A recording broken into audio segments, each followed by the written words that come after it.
I know it's gonna be a strange take on the story of Haunted by Moonlight, but to me, when you get to the ending, it sort of becomes a story about collaboration, about creatures or beings coming together in order to face the cruelty of nature, in a sense. And that became the main concept behind the production of the music for Haunted by Moonlight, and my collaboration with David. We live in an age where one person can do almost everything alone when producing music and many types of art and most of human activity nowadays. And now, with AI, that solitude might only deepen. But I've been learning that art also grows with the conversation. From many hands, many voices, from shared curiosity among fellow human beings. And after years of composing mostly on my own, surrounded by virtual instruments, computers, pencil and paper, I felt something calling me back. To collaboration, to humanity, to craft. The way I basically learned music back in the day. At the very beginning of Haunted by Moonlight, when David and I had just defined the concept for the music and talked about possible directions, I decided to take a few long walks through the forest near my current home, hoping to find some sort of inspiration. I think I decided the cello would be at the heart of this story on that very walk, and it sort of felt inevitable to link the cello in my head to that sort of aesthetic.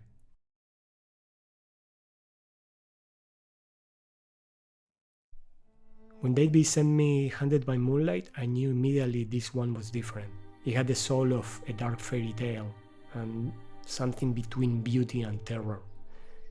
And David mentioned the old Grimm Brothers stories where innocence meets the wild, and nature itself becomes both magical and a monster. And we spoke a lot about tone. I remember sending him earlier works of mine, and he said it needs to feel more playful or childlike. And he was right, of course. That single comment changed everything. So we traded ideas, musical references, but as the work evolved, the soundtrack wandered far from any of those references. And somehow it became one of my most honest works yet.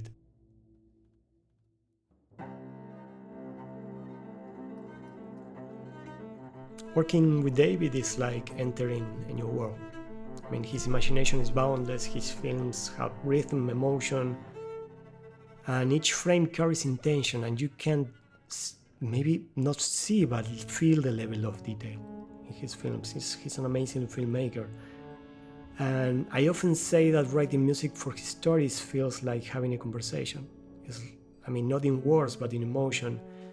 And the story tells you where to go with the music, and his trust gives you the courage to explore.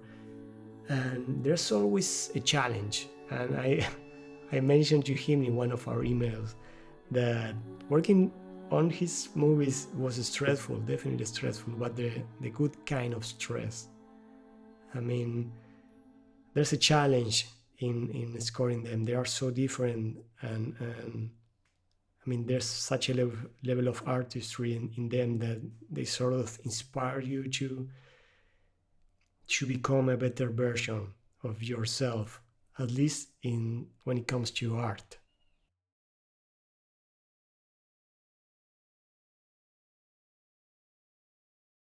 Yeah. Okay. Let's do a take from bar 40 to 51 with that exact vibe. From the very beginning, I imagined Haunted by Moonlight as a kind of cello concerto, and the cello became the voice of the forest, so to speak, the night and the dark tale. It had to carry fear, beauty, and raw nature all at once, and that's, I think, why I picked the cello during that walk. And that's when Daniel came in. We spoke a lot about what's idiomatic to the cello, what makes it breathe and resonate. He shared techniques, timbres, colors I never heard before in the cello, and leaning on his experience transformed the entire score. And as any other expert in the field, he has his own voice as a cello player.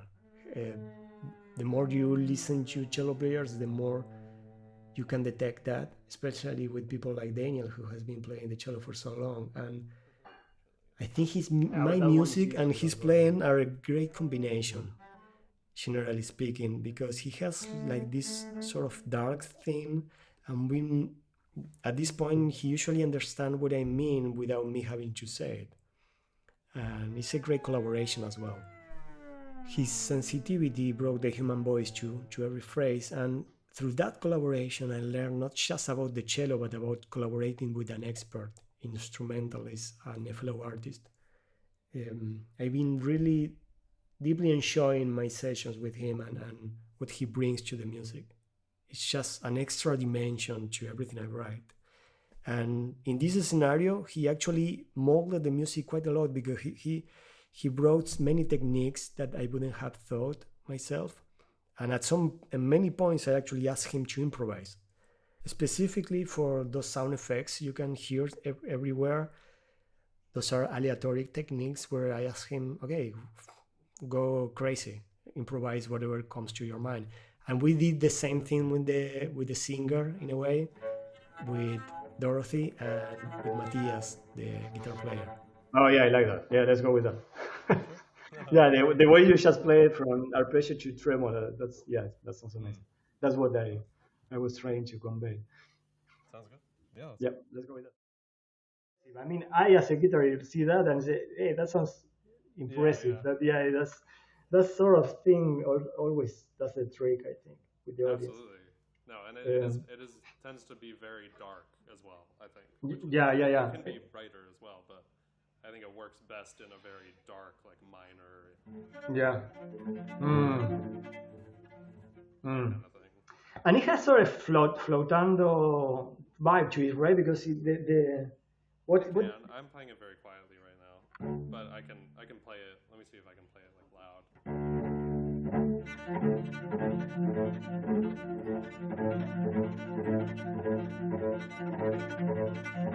Yeah.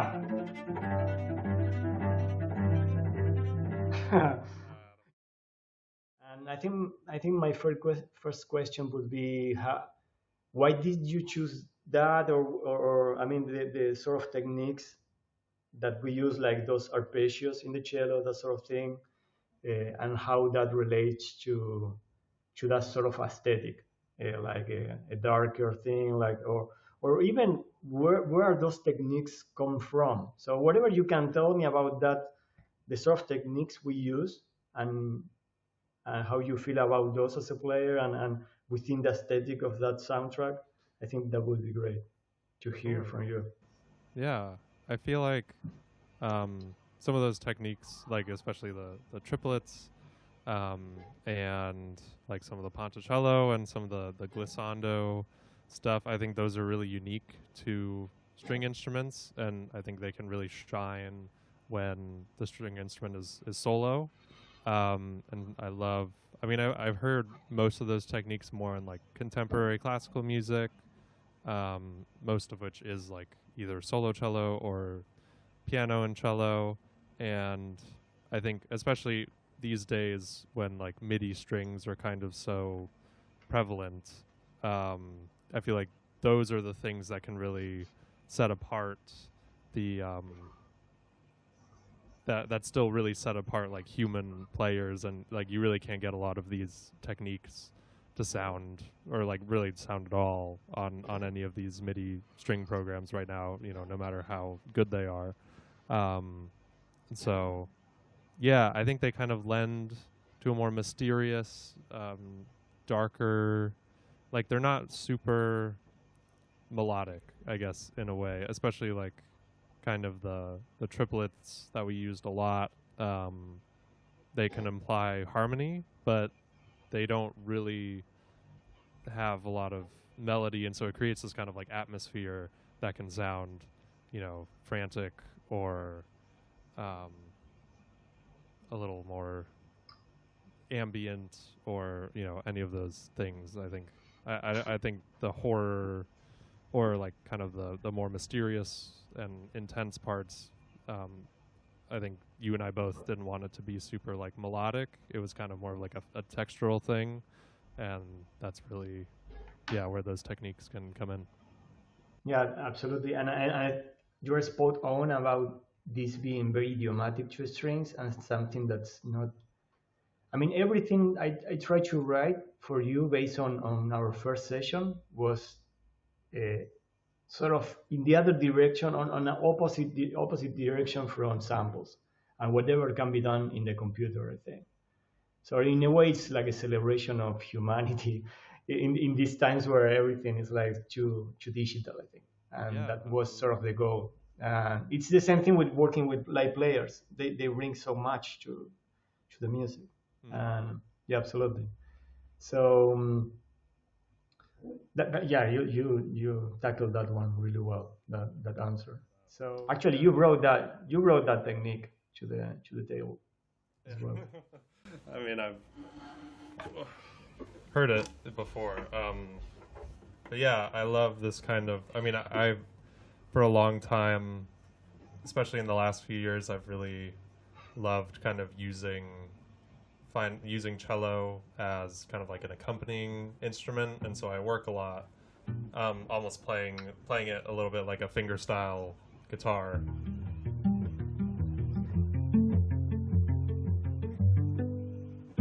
And experimenting with chords and with different kind of fingerstyle lines and things like that. And so that's part of why I love that solo cello piece so much, is because it uses those chords in a really meaningful way. I think this is still a little bit more classical, and it's how you'd probably see it done if a chord was written where you kind of use your thumb and you kind of just roll the chord. For example, oh, that was a bad one. Let me do a different one. Like, I'm just using my thumb here to. And one thing that you did was like you play a chord like that, and then you did a glissando too. That was a big part of the soundtrack, and it has a very special sound. It does, and it's difficult to utilize it because it's like really quiet. So if you use it in kind of this like ensemble setting, it gets really lost really fast. But yeah, it can make this really like eerie kind of. It almost feels like it's like you're, I don't know, like you're falling in a way, Yeah, and you just play that, and people is gonna recognize that because in the soundtrack it sort of represents one of the dinosaurs. So I use that a lot. You just recorded some gestures, and I sort of, while producing the soundtrack, put those in different places. Yeah, I have my website, which you can find kind of everything on there. It is www.dannysea.com, DANNYSEA.com. Maybe throw a link. And I'm on, all social media platforms, usually with my real name, which is Daniel Chouinard, Chouinard. I do have some music out under my artist name, Danny C, like the website. And I am currently working on some more stuff. It's a little bit different. I'm going to be trying to sing and do some like more songs. So stay tuned for that for sure. And yeah. I mean, it was really such a fun project to work on. I'm really excited. I haven't seen the whole thing yet, but I'm really excited to see the whole thing. And it's really always a joy working with you. And I hope we get to do it for so many more projects. Yeah, me too. And yeah, I really shout out to your music because I found it on Spotify. Really enjoyed listening to it. It's very. I think it's very artistic in the sense that if you have your own voice, and I think that's so important. I really like it, and I'm looking forward to hearing you, listening to your singing. You're gonna be singing and playing the cello in the same album. What are you playing? I think right now I want the sound to be, cello, singing, and then probably guitar, and it'll be like kind of a duo. I mean, I've been recording like the demos myself, but if I were to play it live, I would get I have friends that play guitar, so I would Okay. find one of them. But that's kind of my vision for the sound right now. It's still very acoustic, very kind of intimate, pulling from a lot of different genres, but kind of simplifying and writing more just about still making it unique with the cello, but I feel like I have some more things to say these days, and I want to use my voice to do it instead of just my cello. But I also do love writing for solo cello, and I hope I get to do that more as well. Sounds great. Yeah. Okay, looking forward to that. Okay, thank you, Daniel. Thank you. Thank you so much. It was, super fun. Yeah. Most of the ideas for this soundtrack began away from the computer, on paper, with the guitar in my hands. In a way, I felt like coming home. Because I started my musical journey on the piano as a kid, but the guitar has always been my true companion, in a sense. And since I started working as a composer, it became less and less of a focus for me. And I think it was because for a long time my relationship with the guitar became constricted somehow. I think it was too formal, too academic. But with Handed by Moonlight, I pick up the guitar again, not as a student or a guitar player even, but as a composer. And I felt curious and free, I think. I even tuned it like a cello for most of my writing to experiment with different ideas before sending the parts to Daniel. And those moments, fingers on strings, feeling the vibration of wood and air, remind me what I've been missing. It was the opposite of working on a screen. It was alive, immediate, imperfect. And since then, I've gone back to playing the guitar every day. And I think that rediscovery, that warmth of playing an actual instrument made of wood, will echo in everything I write from now on. Then came the other artists who joined the production of the music. Each of them was a vital part for this living tapestry of sorts. From Bulgaria, Dorothy, Takev, whose ethereal voice became the spirit of the forest, in a sense. From Argentina, my own country, Matias Tozzola on the 7-string guitar, creating sort of horror-like textures I didn't even know were possible. And he played many of the parts. And from Brazil, Bruno Migliari, whose deep bass gave the soundtrack its heartbeat, its gravity. And I think every recording session felt like an exploration for me. I was constantly learning, and not just about the instruments themselves, but about human musical collaboration. And every musician brought their world, their stories, their essence, in a sense, to their playing and how they perform the music. And that's, I think, what makes the music alive and makes it human, and we all feel it because of that.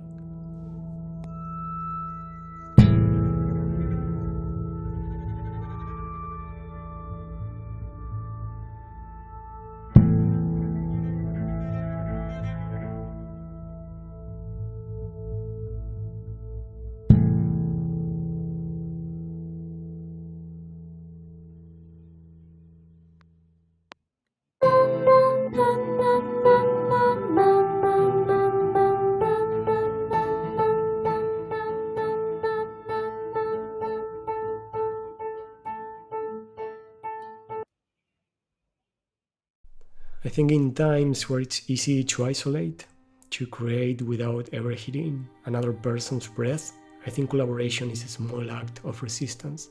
I think it's gonna become more so as the future unfolds in these strange times for artists and humanity.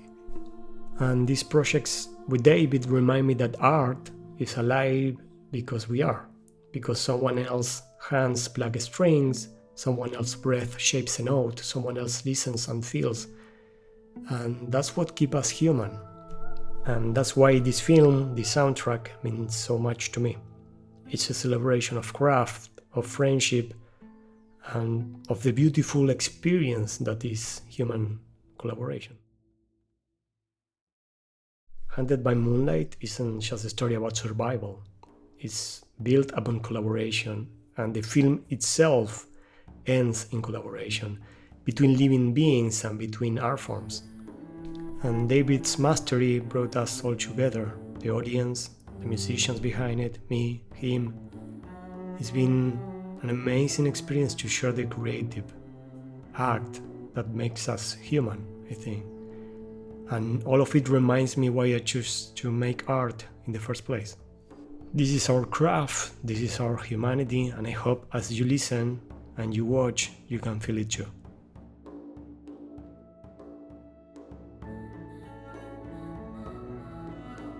As always, a huge thanks to David for allowing me to write music for his amazing film, to the musicians involved in this amazing collaboration, and to the audience.